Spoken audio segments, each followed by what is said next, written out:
Difficult for the government to maneuver when it comes to this complicated issue. Now to Argentina, where at least 7 children from an indigenous community have died in recent months. Doctors say that they're dying from malnutrition and dehydration. AlJazeera's Teresa Bo has the story. A healthcare emergency. These children belong to the Wichi indigenous community, and they're under serious risk. Children are undernourished or their weight is very low. What they give us is a bag of food. It's obviously not enough for the children living here. Throughout South America, indigenous communities are often amongst the poorest. In the last months, at least 7 children have died because of dehydration, diarrhea and undernourishment. Dina Sambo's son died a few weeks ago, probably from severe undernourishment. People say the infant was crying for days. Lack of education is one of the reasons some children don't get treated. Sometimes parents don't take them to a hospital in time. We did not receive the government's help because we do not know how to claim it. We have national IDs, but sometimes there's so much bureaucracy that it is too difficult to claim it. The deaths have brought the media spotlight to the area and forced the government to deploy an emergency team. It is true not enough help is being sent here, but the problem is deeper. These people were used to hunting and gathering. They used to fish in some of the rivers that have now disappeared. They have no land. The government has implemented a universal plan to give money away to poor children so that their parents can buy some food and cover some of their basic needs. But in Argentina's most remote regions, where the presence of the state is not strong enough, children are still at risk. Many indigenous groups in Argentina have found it hard to adapt to a changing world. Much of the land they used to inhabit has been taken over for farming. And though the country produces more than enough food, in some areas children are still in desperate need. Teresa Bo, AlJazeera, Salta.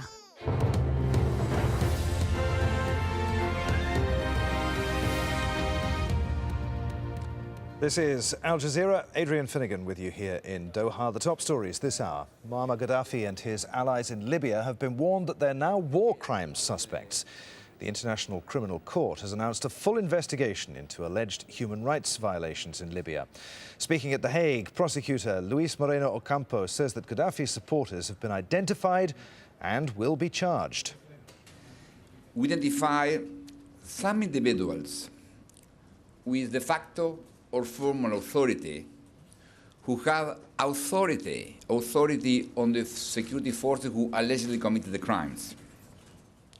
They are Muammar al-Gaddafi, his inner circle, including some of his sons, who had de facto authority. But also, there are people with some formal authority that should pay attention to the crimes committed by their people. Meanwhile, forces loyal to Gaddafi have launched new airstrikes on the eastern town of Brega. But rebels armed with rocket launchers and tanks say that they're pushing government supporters back. The UN says that refugee camps on Libya's border crossings have reached what they call a crisis point. Tens of thousands of foreign nationals are still trying to flee the country.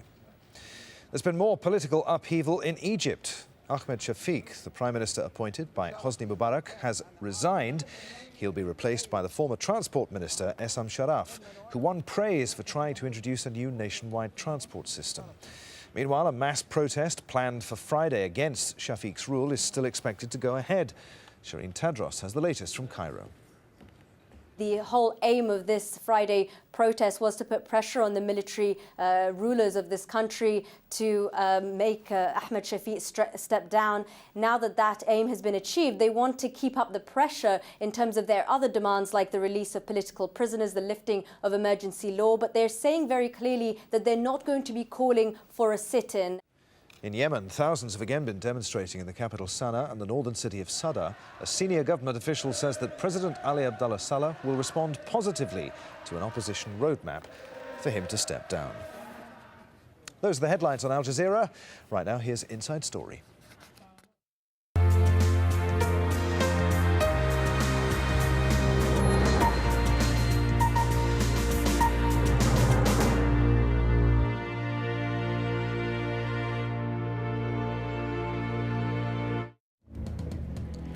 Owing to mounting public pressure, Egypt's caretaker prime minister steps down.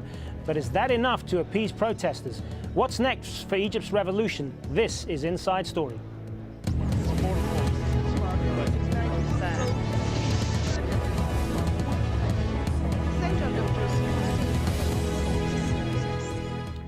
Hello and welcome to the program. I'm Hazem Seeker. Egypt took another step to ridding itself of the old Mubarak regime with the resignation of the country's prime minister.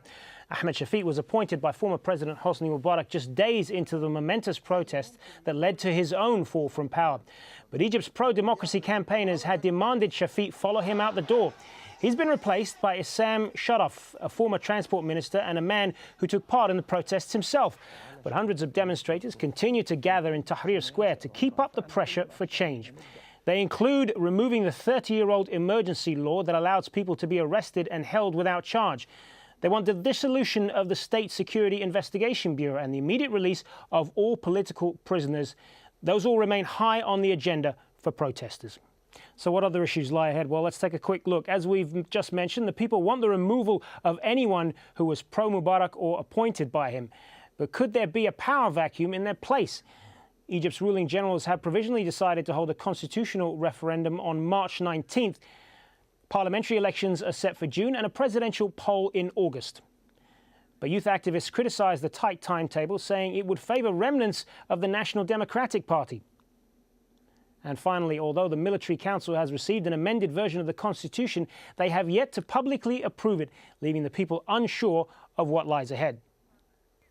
Well, joining us now to talk more about this from Cairo, Hossam El-Hamalawi, activist who has closely worked with labour unions and work strikers in Egypt. Hossam, many thanks for being with us. I want to start with the announcement of the resignation of the Prime Minister Ahmed Shafik. What do you make of that? Is that a promising start? Well, I'm definitely happy for this move, and I am sure that many of our comrades and colleagues are also jubilant about what happened today. And this also happens as other cheerful news is coming out. The Cairo University administration has announced that it's also lifting the notorious police security forces they had on campus, and they will replace it with a civilian security force. And we have some of the prominent political activists, like some of the leaders of the Muslim Brotherhood, who've been sentenced in military tribunals on bogus charges. They will also be released. But I have to say this is not enough. What's more important is the significance of that move other than the move itself. This means that we have pressured the military junta into making another concession, but the pressure should not stop. And what do you think of his replacement, Issam Sharaf? Is he up to the job?